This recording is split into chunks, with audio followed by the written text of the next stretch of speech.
So my story begins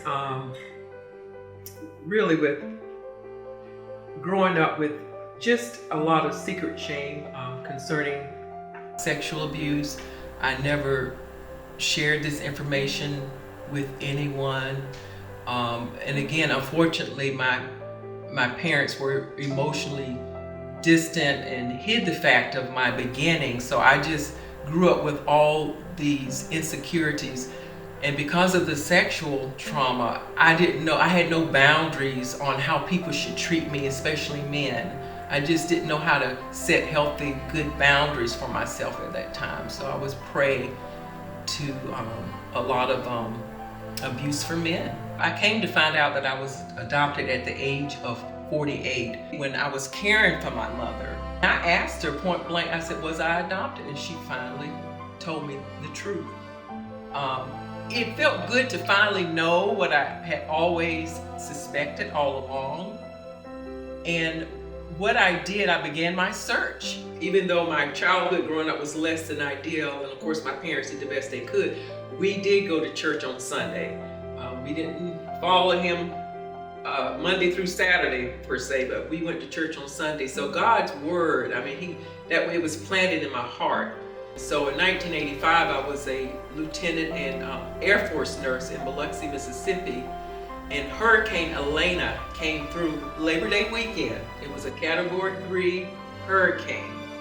And of course, we were hunkered in the hospital during the force of this hurricane. So hearing that glass shattering and the howling of the wind, and then afterwards driving through the town and seeing all that devastation, God used that to get my attention. And so in my little apartment as a single woman, I just committed my life to Christ in that moment.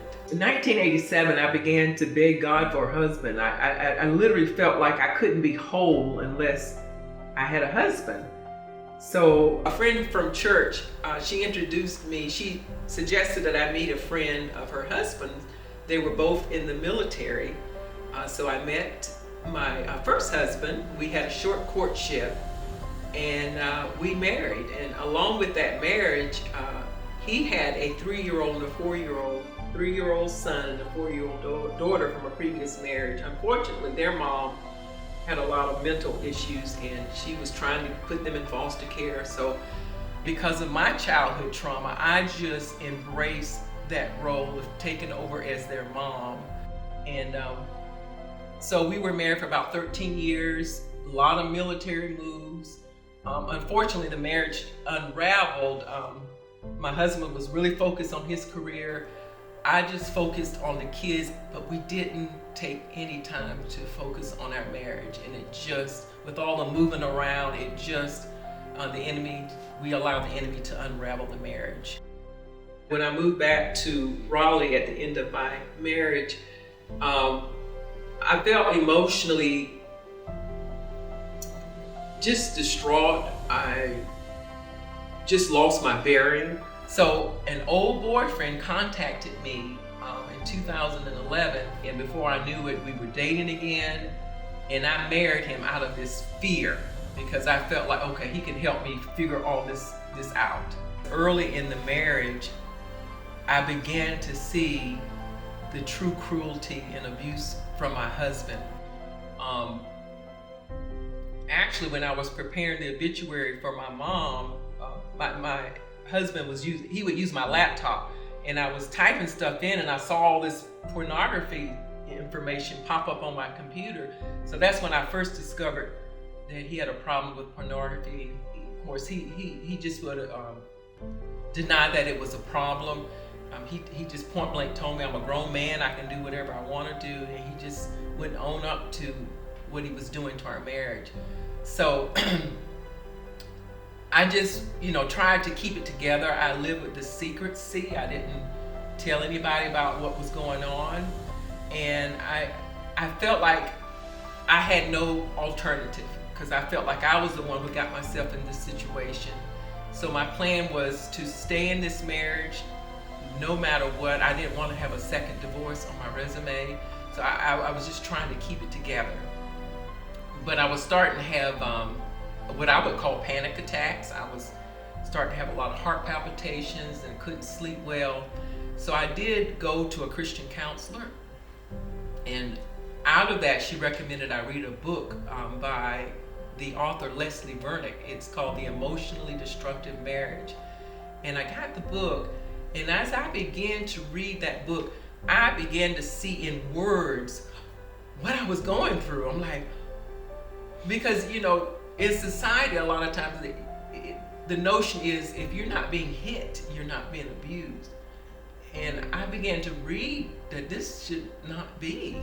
And I could see what I was going through was definitely abusive. So I was trying my best to stay.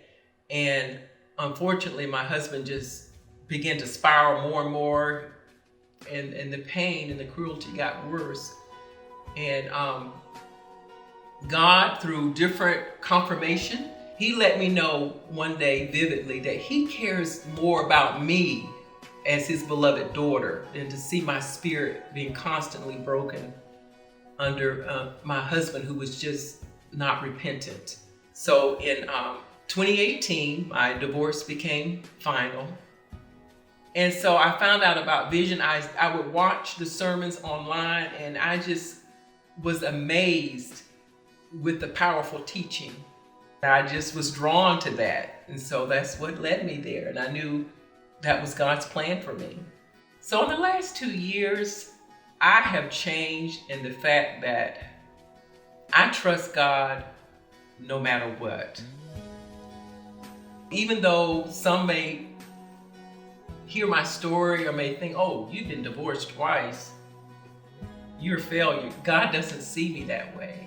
God helped me to see that my story is a story of his redeeming power.